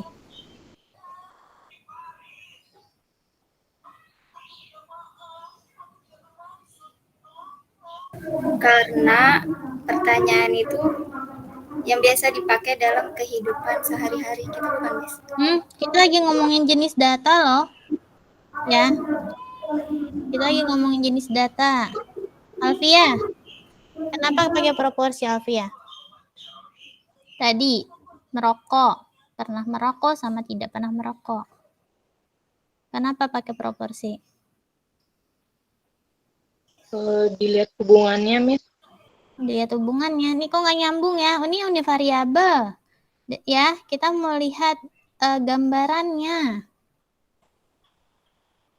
Pakai apa? Pakai proporsi kan? Tadi Zahro jawab proporsi. Betul, pakai proporsi. Kenapa pakai proporsi? Ini pada nyambi nggak sih? Pada nyambi. Tapi ya Amira. Silakan Amira. Pakai Kenapa proporsi pakai karena datanya kategori. Datanya kategori. Ya. Kan kemarin kita udah belajar jenis data, ya, sama skala pengukuran, ada numerik, ada kategorik.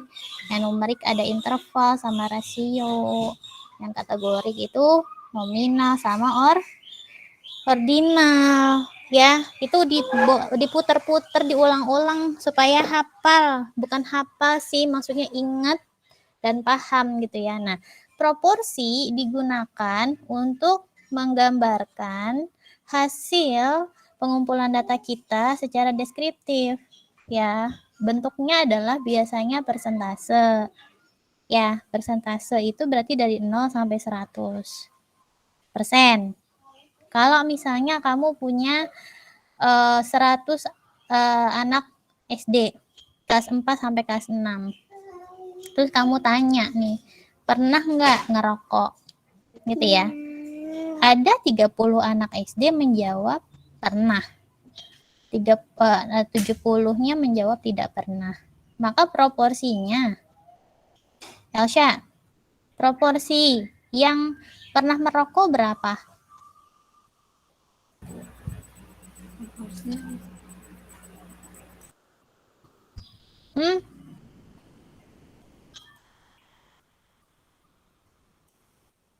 Ini nyambung nggak nih? Saya kurang jelas apa jelasinnya?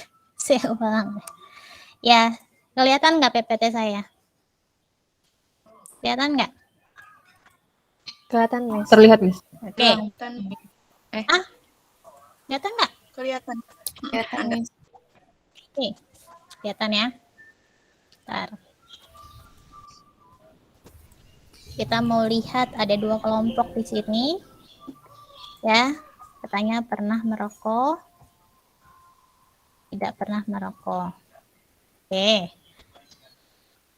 Nah, yang pernah nggak tidak pernah. Karena yang kita tanya adalah survei perilaku merokok pada anak SD. Ini menarik loh. Kenapa? Kamu boleh jadiin rencana studi buat tugas ini ya. Kan biasanya peneliti itu ngukur perilaku merokok anak SMP sama anak SMA, tapi kan sekarang trennya udah mulai semakin muda ya. Anak-anak kelas 5, kelas 6 SD itu udah banyak juga yang ngerokok gitu. Ya kan? Kalau misalnya kamu bisa mengungkap di sebuah sekolah saja misalnya ya, sekolah SD yang mereka banyak proporsi anak laki-lakinya, atau boleh laki-laki perempuan misalnya. Nah, dilihat berapa yang udah pernah nyoba, cuma nanya doang ya, udah pernah nyoba gitu menghisap rokok. Saya yakin pasti banyak. Nah, sini min-nya min sih, n-nya itu 100, saya gampangin aja dah. Nah, tadi yang saya tanya Elsya, masih Elsya ya, tadi saya bilang 30 orang menjawab pernah merokok, 70 orang menjawab tidak pernah merokok. Proporsinya berapa yang pernah merokok, Elsya? 30 ya? 30 apa? Jangan lupa satuannya disebutkan. 30 orang. Proporsi, kalau kita ngomongin proporsi pakai satuan apa? Ayo. Persentase. Jadi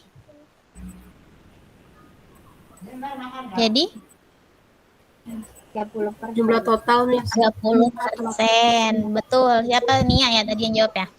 30% ya, 30%. Kalau satu tapi makan. benar, satu aja. Iya. Udah sana. Udah besok lagi. Iya, nanti perutnya sakit kalau banyak-banyak. Oke. Apa? Doang bisa sakit perut. Iya, karena isinya susu. Isinya obat apa enggak? Bukan obat, susu. Maaf. Anak saya kalau udah minum susu beku tuh nggak mau berhenti. Enak kan ya, susu ditaruh freezer, dikerok-kerok gitu. Enak kan? Jadinya nggak mau makan. Maaf ya. Iya, makan. Satu aja. Ya, udah. Ih, gangguin aja. Hilda, sekarang kalau misalnya tadi yang merokok 30 orang, maka proporsinya 30%, ya kan? Sekarang yang tidak pernah merokok berarti sisanya berapa? 70%, Miss. 70%. Itu univariat ya. Beda tadi kita mau ngukur pengetahuan. Pengetahuan dia pakai angka, nilai, ya kan? Gitu. Maka untuk menyajikan data secara univariatnya atau univariabelnya nggak boleh pakai proporsi. Kecuali kita sudah mengkategorikan nih masuknya bagus apa nggak bagus gitu. Tapi kalau nilai doang ya harus pakai nilai rata, min, total skor keseluruhan dibagi jumlah anak gitu kan. Atau nilai mediannya atau nilai tengah berapa sih jumlah yang paling banyak muncul, nilai yang paling banyak muncul dari sekian puluh anak.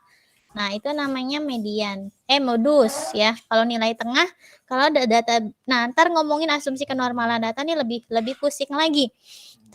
Saya kuliah S3 masih belajar uji normalitas ya. Jadi menurut saya ini masih sangat pantas dibahas juga di kelas kita. Nah, ini tentang jenis data. Kaitannya sama nanti jenis data yang kita pakai itu akan menentukan apakah kita akan melakukan uji secara numerik atau kategorik gitu ya. Kemudian asumsi kenormalan. Nah, asumsi kenormalan data ini ngomongin data yang numerik. Oke? Ingat, data yang kategorik yang jawabannya ya tidak. Merokok tidak merokok. Laki-laki perempuan. Gitu kan? Pendidikan rendah, pendidikan tinggi. Itu tidak diuji normalitas. Oke? Karena saya pernah di tahun 2020 atau 2019 ada mahasiswa kakak kelas kamu ya, angkatannya Mumun tuh. Tahu Mumun ya? Angkatannya Mumun. Itu variabel kategorik ya tidak diuji normalitas. Jadi keluar angkanya 0,0 karena kan skornya 0 sama 1 kan. Keluar angka nilai rata-rata 0,7 gitu. Ya, waktu itu pembimbingnya siapa ya? Saya lupa. Saya yang uji.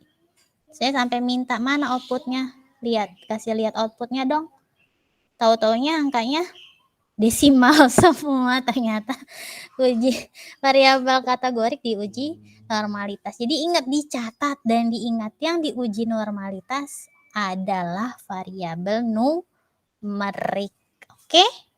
Ya, variabel numerik. Baik dia skalanya interval maupun dia skalanya rasio. Itu diuji normalitas. Nah, asumsi kenormalan ini berguna untuk menentukan juga jenis analisis data secara analitik ya, uji bivariat apa yang boleh dipakai. Ini ngomongin masalah boleh tidak boleh. Kalau dalam statistik, hukum boleh tidak boleh itu mutlak. Kalau datanya tidak normal, contohnya uji T ya. Kita mau pakai uji T tadi nih, ngukur pengetahuan. Ya, ngukur pengetahuan sebelum dan sesudah dikasih pelatihan PHBS pada anak SD tadi ya. Biar kita mahaminnya gampang. Nah, nilai pengetahuan sebelum pelatihan, penyuluhan PHBS itu saat kita uji normalitas, kan numerik ya tadi ya. Nilainya ada yang misalnya 50, 70, 40 misalnya. Nah, pas kita uji numerik ternyata datanya tidak normal, uji normalitas ya. Nanti kita kan praktik uji normalitas. Cara nentuin parameter dia normal tidak normalnya kita akan saya akan jelaskan bagaimana cara yang paling tepat. Nah, ternyata tidak normal. Padahal kita mau pakai uji T. Ya, padahal kita mau pakai uji T. Bisa nggak tuh? Bisa nggak? Boleh nggak? Nggak boleh. Uji T itu syaratnya mutlak. Baik dependen maupun independen syaratnya mutlak.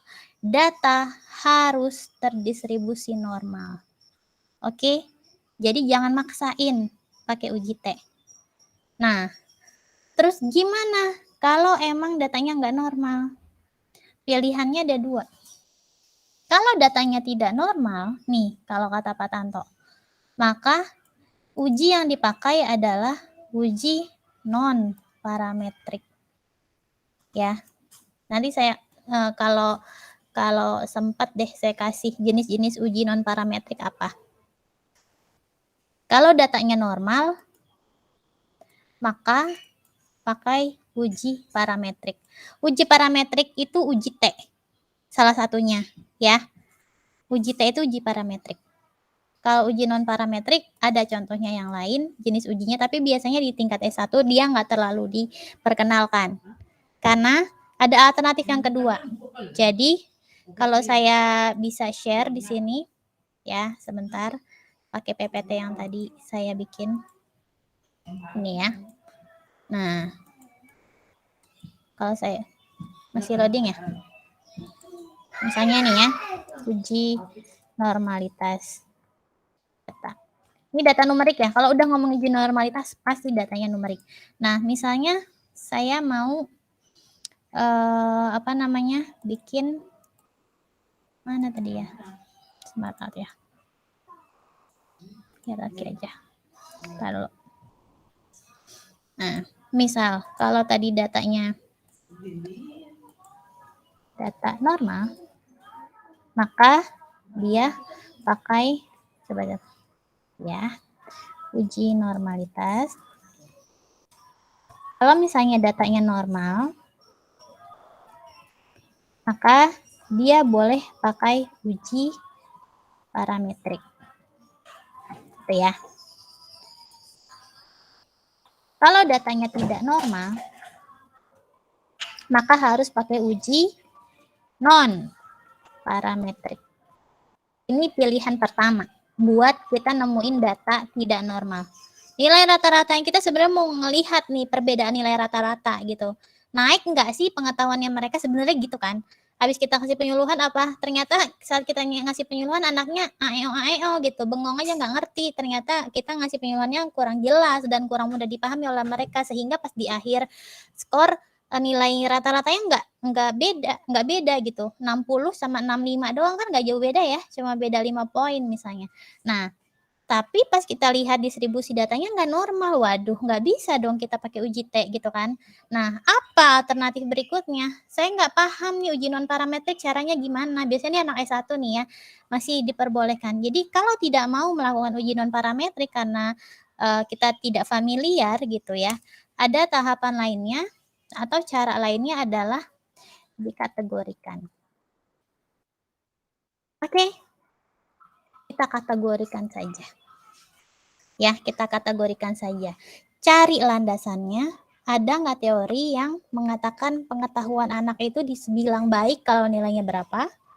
Kalau dibilang kurang baik kalau nilainya berapa?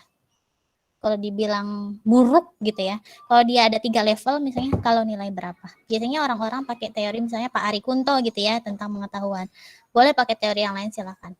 Nah, kalau sudah dikategorikan ini, kita punya opsi jenis uji yang lain untuk bivariat. Bisa pakai chi-square gitu ya. Bisa pakai ANOVA gitu ya. Jadi itulah alternatifnya.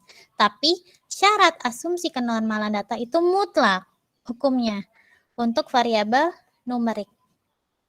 Kalau kita mau pakai uji yang parametrik ya. Tadi contoh uji parametrik adalah uji T contohnya ya gitu. Jadi kalau kita nemu data yang gak normal ya jangan pundung gitu ya, jangan frustasi. Cari cara lain, kategorikan. Maka ya saya kalau yang sudah itu buat kakak-kakak kelas kamu yang entah bimbingan saya atau pernah saya ajarkan, saya selalu menyarankan saat kita bikin kuesioner, kita mau menggali informasi pada responden atau pada subjek penelitian, jangan kebanyakan pertanyaan kategori. Tanyakan dengan numerik. Kita misalnya mau nanya penghasilan. Ya, selama itu tidak sensitif ya, orangnya terbuka gitu. Penghasilan, tulis aja pilihan atau kolom jawaban kosong. Jadi dia misalnya berapa sih penghasilan rata-rata sebulan keluarga? Dia misalnya nulisnya 3 juta. Biarin dia nulis 3 juta.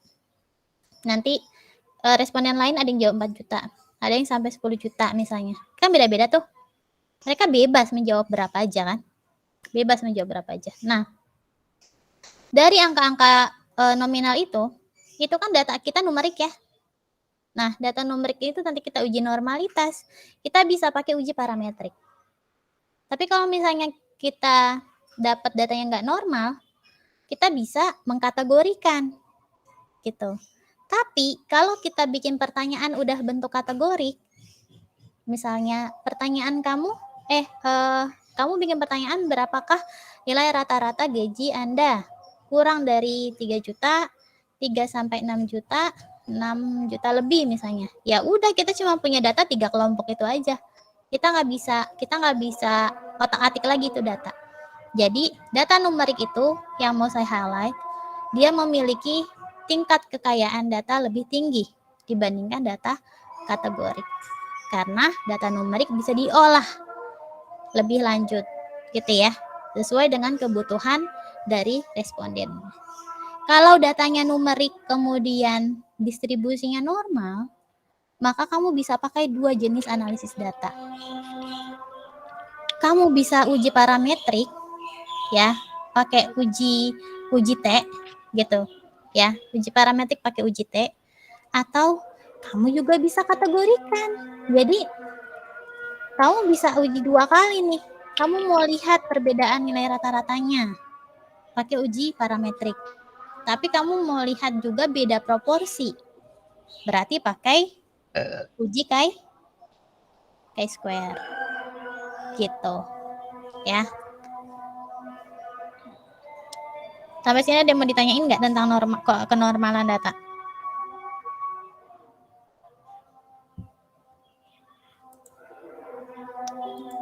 Ada yang mau ditanyakan sambil nunggu azan? Saya nabrak azan kalau jelasin.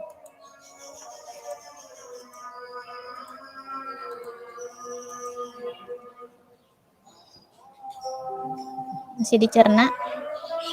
Kecepatan nggak saya jelasin atau kurang jelas?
Ada yang mau ditanyakan? Mungkin ini minggu depan aja ya, karena waktunya sudah habis. Kita masuk ke analisis univariat atau deskriptif pakai SPSS. Nanti mungkin saya jelasin dulu konsepnya sedikit gitu ya. Terus nanti kita belajar cara, saya yakin mungkin di antara kalian sudah lancar untuk tahapan-tahapan analyze, deskriptif statistik di SPSS ya.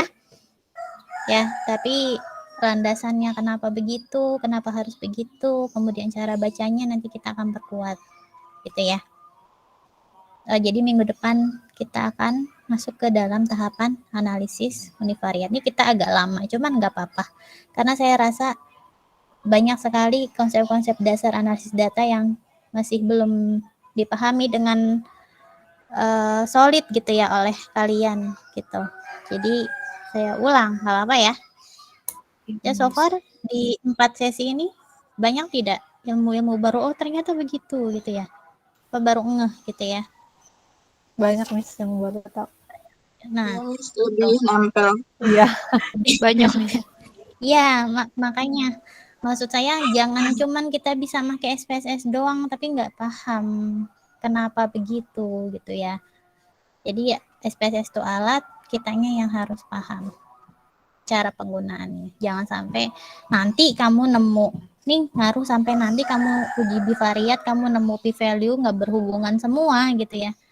Terus kamu menyerah.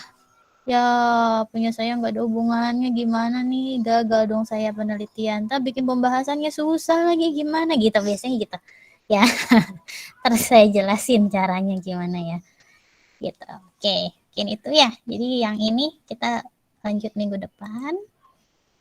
Jangan takut bertanya. Emang sih kadang saya kalau jelasin atau nanya kesannya galak ya, suka takut ya. Jangan takut bertanya. Kan karena ini emang konsep prinsip gitu ya. Jadi saya agak tegas gitu jelasinnya. Dan tolong, ini kan agak berat dipahami ya. Kalian kondisikan ya. Jangan di tempat yang susah buat fokus gitu. Kalau emang terpaksa magang, boleh nggak sih izin dulu gitu ke supervisor kamu atau pembimbing lapangan kamu, Bu, Pak, saya jam segini ada kuliah dulu 1 jam 40 menit gitu. Ya izin aja gitu karena nyambi kuliah. Ntar kamu ganti misalnya ya. Itu bentuk profesionalisme sih menurut saya karena ada beberapa dosen yang tidak mau mengajar anak yang sedang magang. Jadi satu-satu ditanya nih, semua suruh on cam. Lagi pada di mana? Kamu magang, keluar dari Zoom. Kamu lagi keluar dari Google Meet. Iya beneran. Nggak mau dia. Kenapa ya? Nggak bakal fokus, apalagi sambil ngerjain ini itu gitu kan. Kayak kemarin misalnya Nia, misalnya lagi tensi di lapangan. Fokus nggak? Enggak kan? Ya nggak mungkin lah fokus ngedengerin gitu. Ya, padahal kamu dituntut harus menguasai kompetensi itu juga gitu, materi yang dijelasin. Dan saya yakin nggak semua dosen ngerekam kayak gini kan, dan kamu belum tentu bisa dengerin ulang gitu di lain waktu gitu ya, di saat kamu waktu luang gitu. Maksud saya ya sayang kamu magang, oke, tujuannya lulus lebih cepat, tapi jangan sampai mengorbankan mata kuliah yang lain gitu, yang padahal sebenarnya menurut sistem akademiknya yang wajib kamu ikuti justru kuliah ini dulu loh. Magang nanti loh pas liburan, kalau di kalender akademik ya. Magang nanti loh pas liburan semester di Januari Februari itu baru kamu magang harusnya. Tapi karena di sini fakultas memberikan kelonggaran supaya kamu lebih fleksibel, bisa lulus lebih cepat, maka kamu diizinkan magang lebih awal gitu. Bahkan didorong untuk magang lebih awal. Dan cuma itu ada beberapa dosen yang kurang setuju karena ya jadi merasa tidak dihargai ketika ngajar gini gitu, kamunya sibuk sendiri soalnya gitu ya. Oke, mungkin itu ya, kita ketemu lagi nanti jam 1. Kita tutup dengan hamdalah bersama. Alhamdulillahirrahmanirrahim. Terima kasih semuanya. Assalamualaikum warahmatullahi wabarakatuh. Waalaikumsalam warahmatullahi wabarakatuh. Tutup dulu.